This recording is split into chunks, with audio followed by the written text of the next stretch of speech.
Hey, David McGuffin here. Welcome to Travel Talk Tuesday. We are February the 8th, 2022. And tonight's topic is romantic destinations in Europe. And I chose that theme because by the time you see me again next Tuesday night, we will have experienced St. Valentine's Day. And hopefully you may have had a romantic or experience with your friend or loved one next Monday night on Valentine's Day. But gosh, it is destinations all over Europe lend themselves to being there and to experiencing them with someone that you care about. And so we've kind of brainstormed the last week or so. Leslie and Charlotte and some of us, others of you who have commented here on my Facebook page or sent me an email saying, what are your romantic destinations? But I think the general consensus is anything can be romantic as long as you're there with someone you care about. And so you could just make those experiences that way. But I've chosen a few that's special to Charlotte and I. And some of you have given suggestions too that I've added into it as well. So I've got a lot of content tonight. So I'm not going to talk a whole lot while the film is not running, because then we'll be back to 45 or 50 minutes or so. So let me just move on and say that I think I've got 5 or 6 destinations we're going to talk about. I'll talk over the top of everything that you see, and then also I may stop it along the way and allow for some input or comments if you'd like to do that. Well, Paris is the first destination.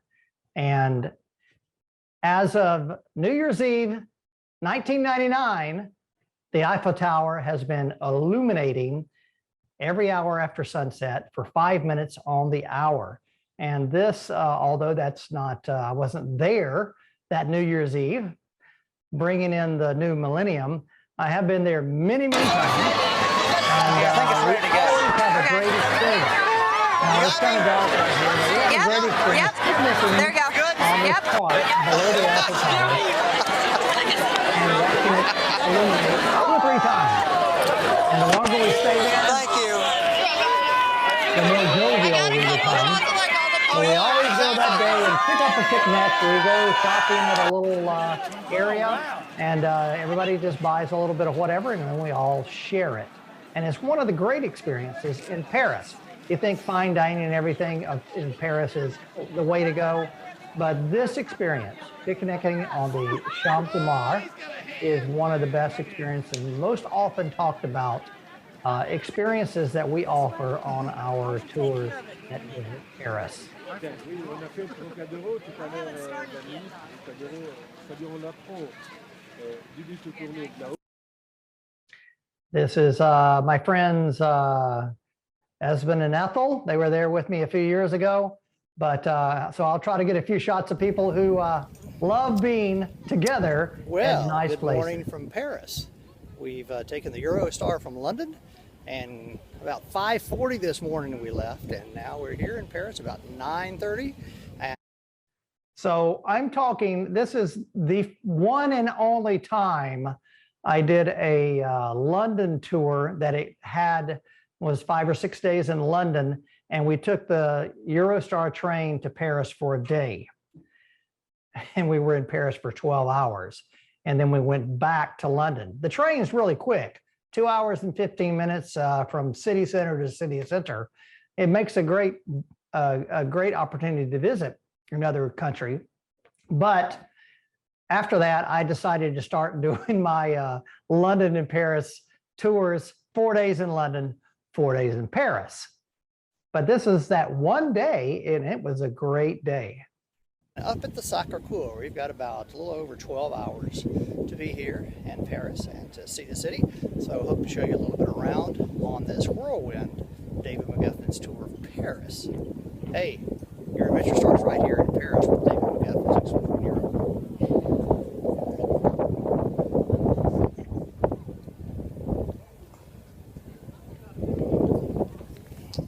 The Sacre Cour, that church, the Sacred Heart Church, is on top of a mountain called the Mount of the Martyrs in Paris. This is beyond the area, the walls of Paris, in a little village called Montmartre, right near the Sacre Cour. And it's one of the highest points, or maybe is the highest point in Paris. And back in the day, it was a place where the Bohemians, the artists and everything back in the Art Nouveau era would come and congregate, and they would party all night, sleep most of the day, and get up and do a little painting and writing when they had a chance to do it. But you'll know a lot of those names, you know, that was in the Impressionistic era. And so it's pretty cool to be here. And there are many artists in this little square called the Place de Tarte. And it is surrounded with artists all in the middle. So you can sit down and have your caricature made and have a really formal portrait made of you. But there are restaurants all around the place as well.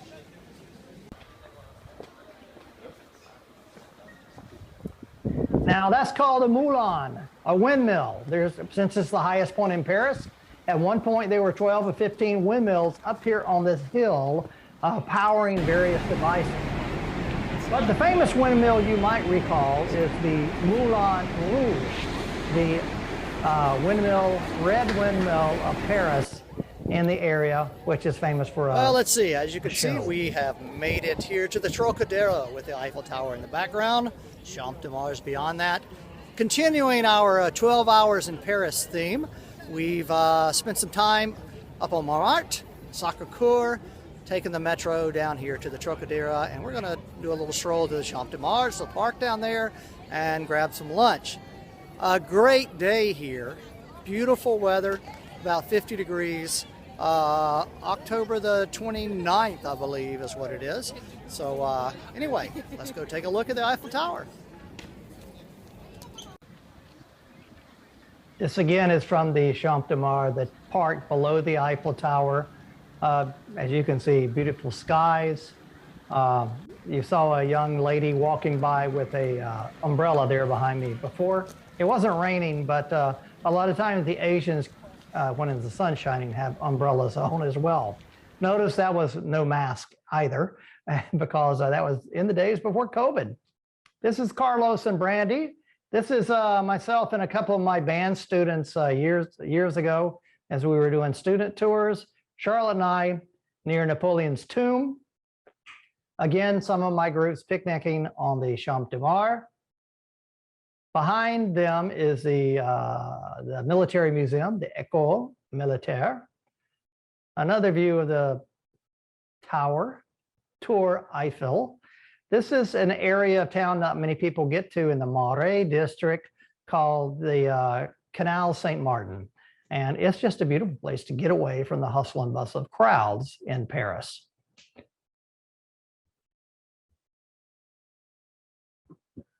Got to have escargot, snails, when you're in Paris or anywhere in France. And I have my fair share of them, at least a helping every day. These are shots taken from on top of the Eiffel Tower. I don't get there very often, but in 2019, I did go up there because the Eiffel Tower has a new barrier around it. And you can see queued up down there below are a lot of people waiting to get inside that barrier to get into the Eiffel Tower complex. And so I had to do some research and see what was going on and how that all happened. Now with post-COVID, I don't know what the process is. You can also see these are the towers of the Notre Dame Cathedral. I don't know if you can tell or not, but there's no roof. This was in 2019, in the summer of 2019, shortly after the roof had, or the thing had caught on fire. Looking down the Seine River. And again, the Eiffel Tower. So from there, we're going to switch countries down to Italy. But before we do that, let me talk a little bit about the wine we're having tonight, which happens to be from Italy. It's called Barolo. I've also introduced this in another episode or two, probably, of Travel Talk Tuesday. But it's a wonderful wine from the northern part of Italy, just north of Milano.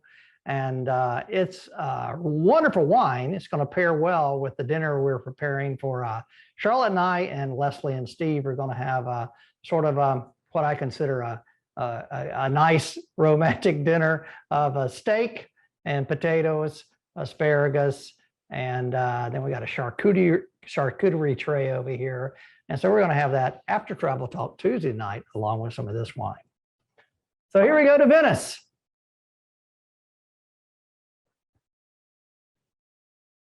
What's that thing? Hey, David McGuffin here, right here in the heart of Venice, St. Mark's Square. Rainy day, and it's high water, Aqua Alta. So the entire piazza is almost flooded, depending on the tide. We just visited inside the basilica behind me. Had to walk on the planks to get inside there and see the beauty inside there. But just take a look around here, because the Piazza San Marco is flooded and loaded with tourists as well. It's a grand 360-degree view of Piazza San Marco. Many people, somebody's making a lot of money selling these little slip-on disposable boots, €10 each, or €10 for a set. Church San Marco. So from Piazza San Marco here in Venice on a rainy and wet day, your adventure starts right here with David McGuffin's Exploring Europe. Ciao.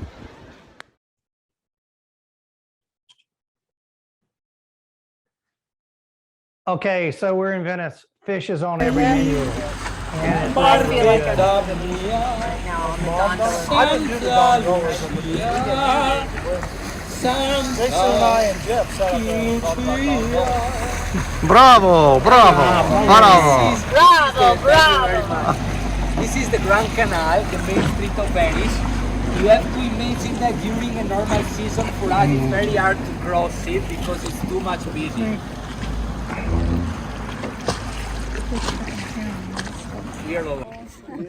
There is nobody on this canal. We're here with two gondoliers. And this is the Grand Canal. There is nobody on here at 9 o'clock at night. Mom, Unbelievable. Mom and Dad. What? Hey, we're videoing. Hey. as you can see, I'm here with my family last summer in July. And just like the guy said, there is nobody in Venice. Yeah, it does. It was wonderful. Because, Tide? Yes, it's low tide and it's still going out. hey, listen, this seriously is crazy, because this is the Grand Canal, 9 o'clock at night in the middle of July. And a moment ago, there was not even any other boats besides their gondola here, but now just one fisherman and one taxi. Never, ever, ever Nice. Roulette. Is that it? have I seen such. So this What is amazing of this building is that it's unique. The architecture is unique in Venice. There's nothing similar made like this. It looks like a castle. Ah, What's the other architecture? you were here earlier, right, in the square on the other side of this? No?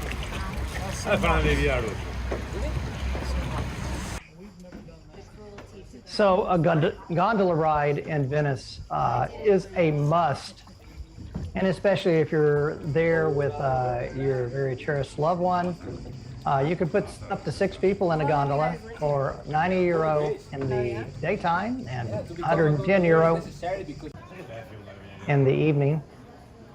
Or you can just go with 2 of you. So the cost is fixed. So you're not going to get ripped off or anything. But these guys were so happy to have customers that they chatted us up much more so than ever before, giving us a lot of detail, talking about their lives, living in Venice all their lives, and that's why they can become a gondolier, is because they've lived in Venice all their life. These small little canals are back off the Grand Canal, but there are many, many of them all over. Here we are back on the Grand Canal again. But you can see there is no commerce, nothing happening on the Grand Canal except our two gondolas crossing from one side to the other.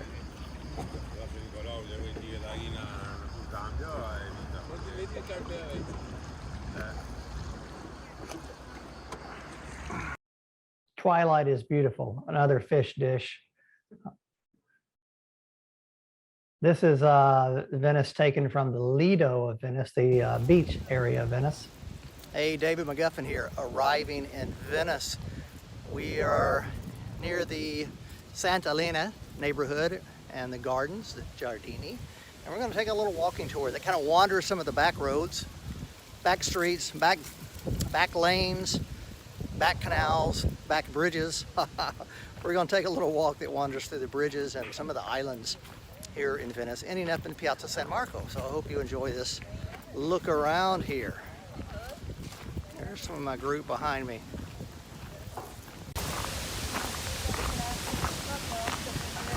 This is about the straightest street in all of Venice. And as you can see, there's no bicycles and no cars here in Venice. So it's all pedestrian or boats. It's said that there's around 120 islands and over 400 bridges that connect everything together.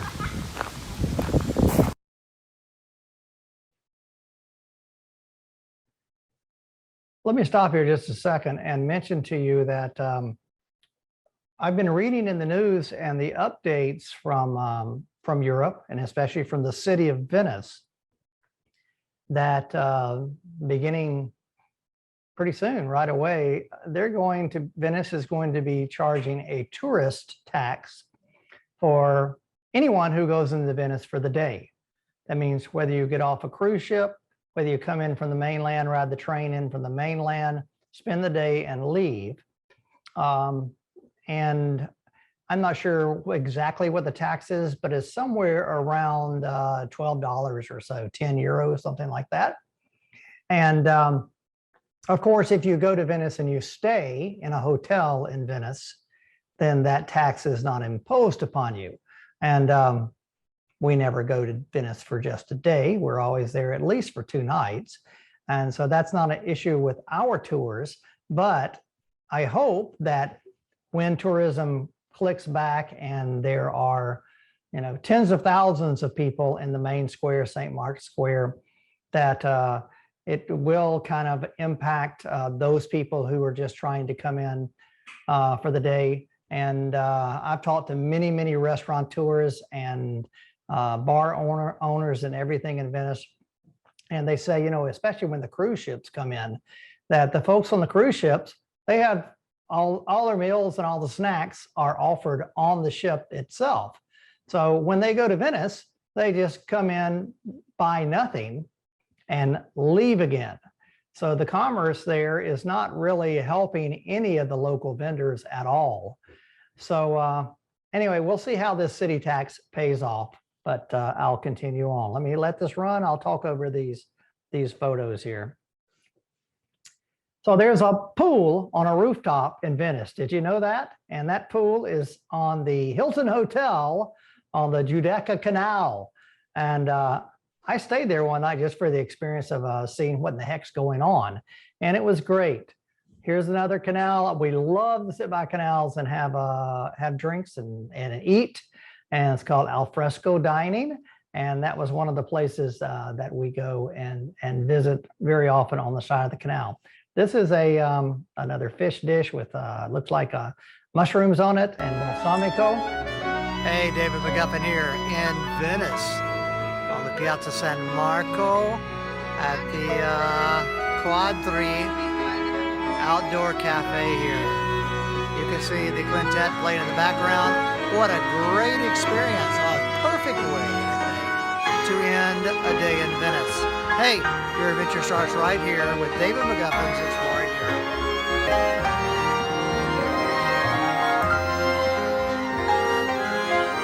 Piazza San Marco, there is nothing like it. Sitting there in the evening, listening to these quintets and quartets playing varied music, nursing a drink, and enjoying the ambiance. of the square, the St. Mark's Cathedral, the Bell Tower, and all of the Renaissance and Baroque buildings in the area. From there, we go to Lauterbrunnen, Switzerland.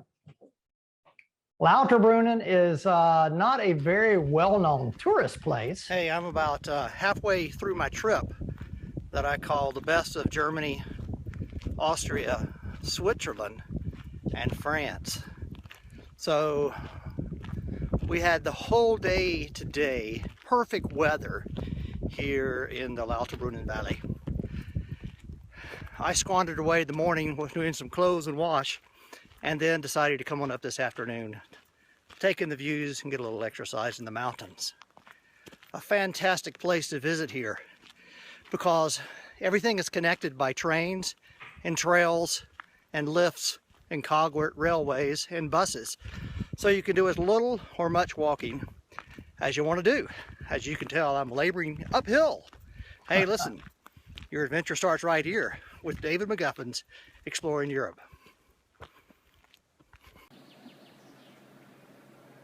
This is about 4,000 feet above the little town of Lauterbrunnen.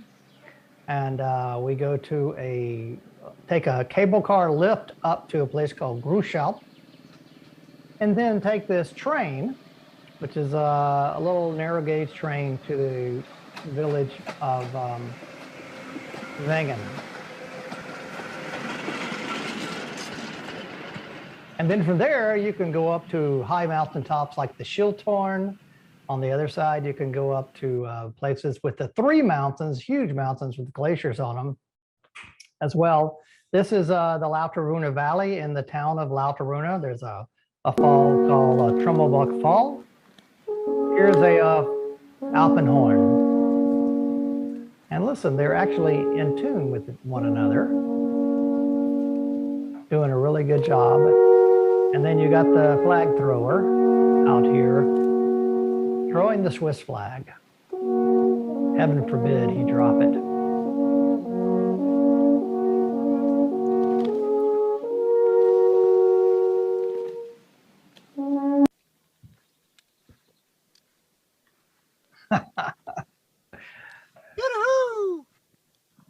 I knew what was coming. Hey, this is David McGuffin, high above the village of Winterberg in the Swiss Alps. We're in a little meadow here. Looks like some people are sunbathing back here behind us as well. The place we've hiked up to about an hour and a half above Lauterbrunnen. What a great time. A little meadow, plenty of flowers, like a microcosm here of fauna and flora. From Switzerland, your adventure begins here with David McGuffin's Exploring Europe.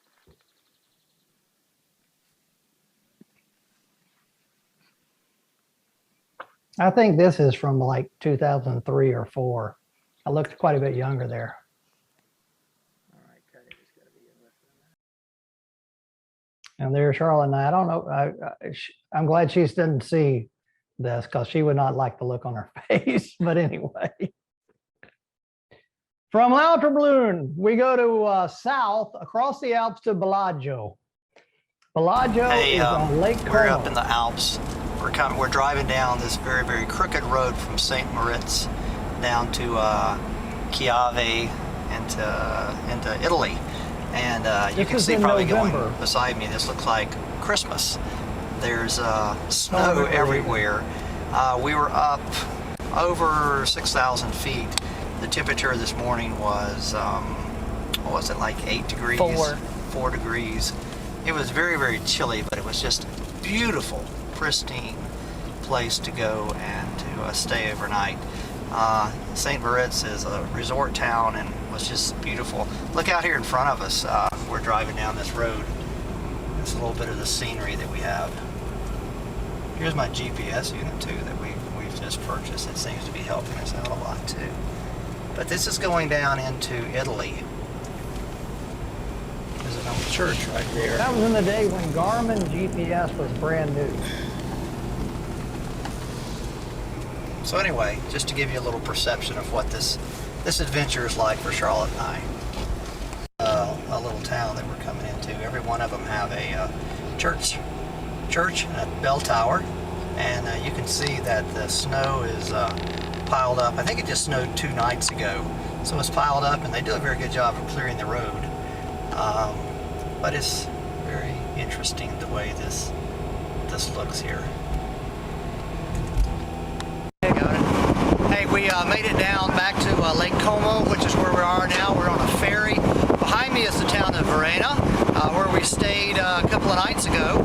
And if you look back in this direction here, you can see the Alps. And that's the direction we drove down from St. Moritz this morning. And we're going back around in this direction to the tip of the lake here to the town of Bellagio. And we'll see that in a few minutes. So thinking back in my mind, I think this might be made it to our hotel in November. Bellagio.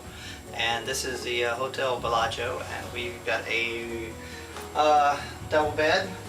Pretty nice room here. The most fantastic thing is that we've got a view of the lake right out through here.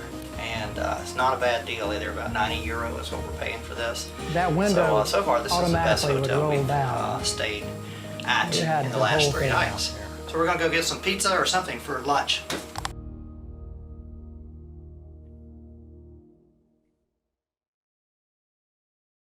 There's Charlotte and I on the promenade. There's a villa right in the town too.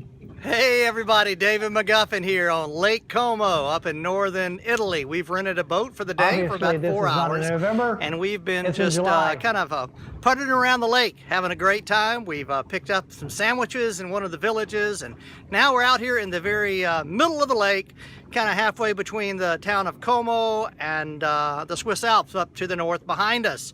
What a great way to see this lake and all the little villages. Pretty inexpensive when you think about the time and the effort spent in doing it, and it's just a beautiful day. Hey, your adventure starts right here on Lake Como with David McGuffin's Exploring Europe. Okay. We're going. Hey, Lake Como, we're gonna see what it feels like to swim in this thing. They tell me it's really, really cold, but I said your adventure starts And here. it's very deep, like 2,000 feet. Woo! Wow, this is refreshing.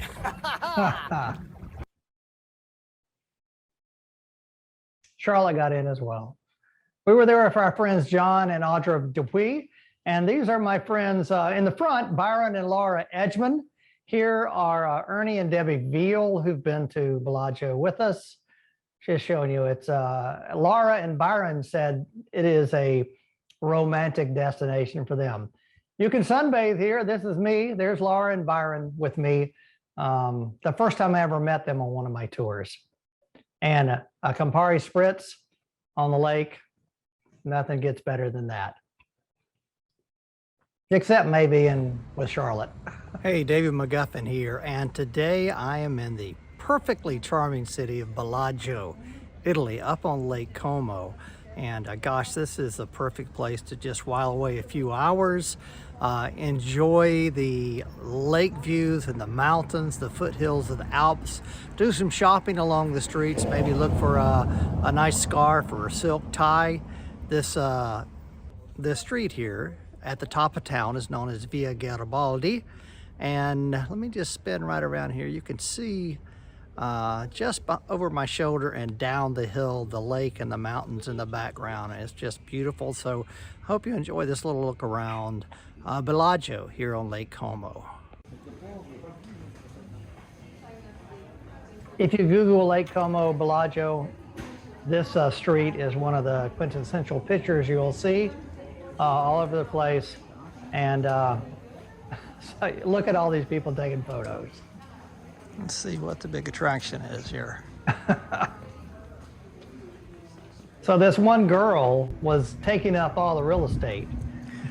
Okay, I've made it to the bottom of town. At the bottom of town, down all those steps, along the promenade on the lake. To the west. It's beautiful as well. And now, you can hire a taxi to take you across the lake. There's small little skiffs that are just cheap to take care of, and then you can also get on a big boat that's in this direction that you can put your car on. There are many shops along the way, and a lot of people think Bellagio is a place for the rich and famous, but it's really not. It's very affordable. However, you can go in and buy a scarf for €400 if you want to. Now, I don't know who's done that before. but you can't.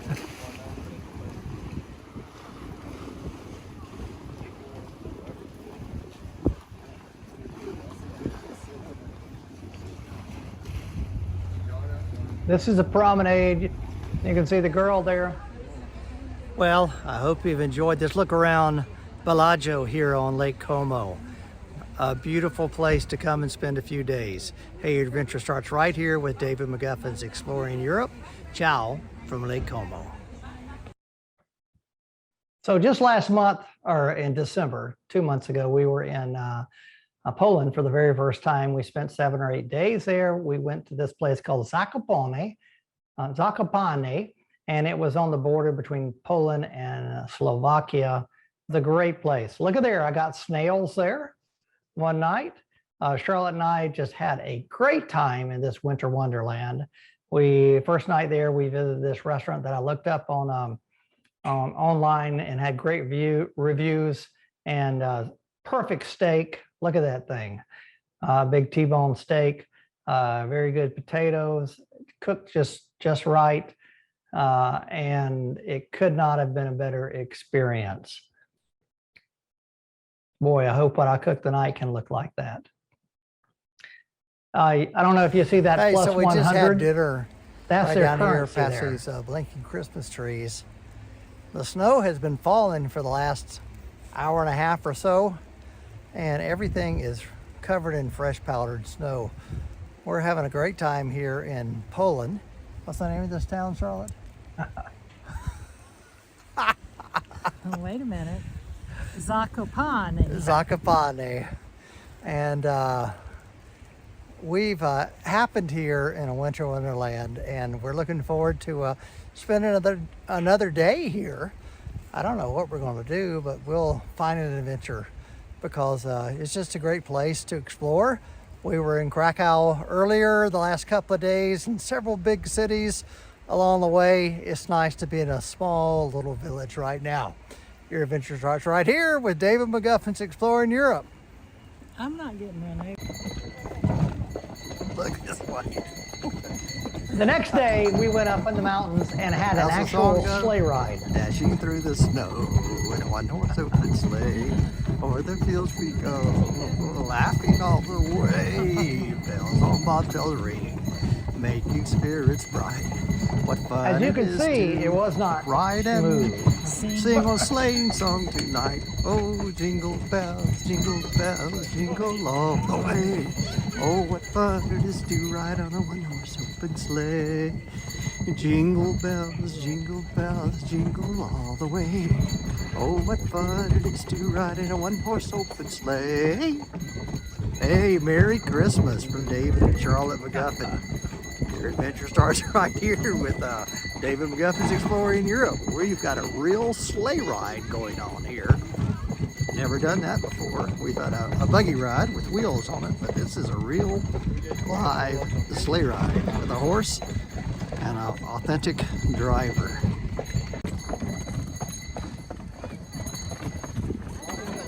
That was fun. And it only cost about $10 for 30 or so minutes. Things are pretty inexpensive in Poland.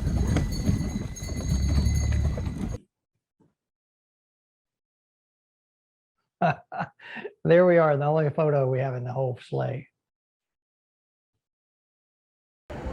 So it says. Wait a minute. So down below, we were thinking it said something like Merry Christmas or whatever, but actually the English translation is the Land of Light. How is it pronounced, Charlotte? Kraina Zvatwa. But it is beautiful, right? The Land of Light. Yeah. Yes, it is very beautiful. I'm gonna flip the phone around so you can see some more of it. So we had a great time in Zakopane. I'll have to get a trip together that visits there. The last destination is way down in the Aegean Sea in Greece, Santorini.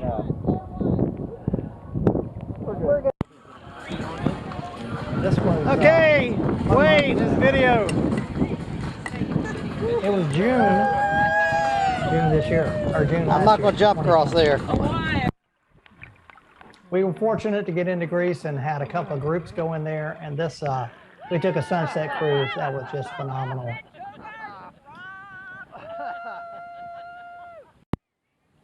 Okay.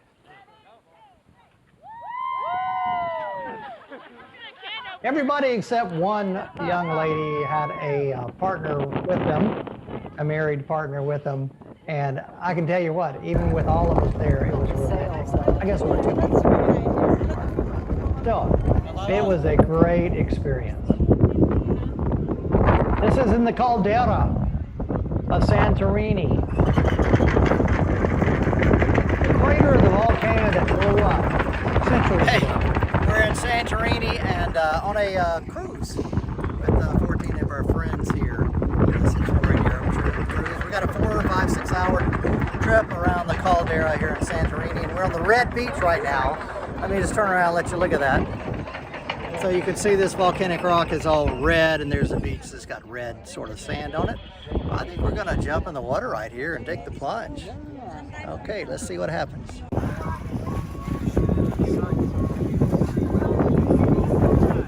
It's pretty good shooting in the sun. Hey, we're still cruising around Santorini. We're coming from the south, and we're coming around right through this sea stack here. Going in a moment into the caldera. Captain's being very daring. There's some caves here as well. Thinking that we're going to run into. Sorry, Leslie. Oh, I was like, oh, guys, no matter. Oh my God. But this is an amazing experience. We have 2 tours that go through Santorini and Greece. The best of Greece and the taste of Greece tour. They vary in the length of Okay, days, guys. check it Here, out. help me with this video This too. is a great place to Travel go. Talk Tuesday. Hey, we're on Santorini. Got the sunset right here. A couple of people are blocking it, but I guess that's okay. I wonder who. Let's hear that. Let's see that dance, Dad. Huh?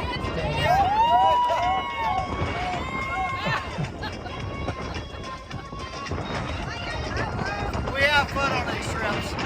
We've been out here for about 5 hours. Now it's about almost 8:40.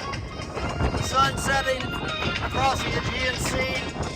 We're in the lagoon here, the caldera of Santorini.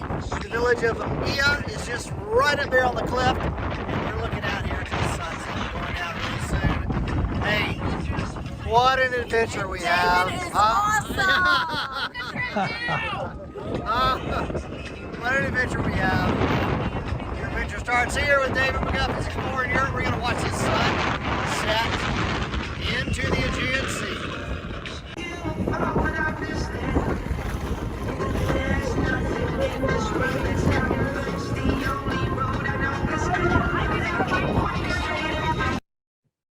Okay, well, thank you guys for hanging in there with me tonight for these romantic destinations, or who cares if there's romance or not. They're just fantastic destinations. But if you take your loved one and the love of your life there, you can make romance anywhere there, anywhere you arrive, anywhere you go. Like I say, I wish you guys all a happy weekend and a happy St. Valentine's Day next Monday. We'll be back next Tuesday for Travel Talk Tuesday. And I'll alluded to the destination, which is still in Poland, but we're going to visit the town of Krakow next week. And Charlotte and I were there for the first time. So we'll experience that together. Hope you enjoy it. And then I've got a lot of things coming up in the next few weeks because we are actually going out to begin our live tours around the United States, marketing our tours to Europe.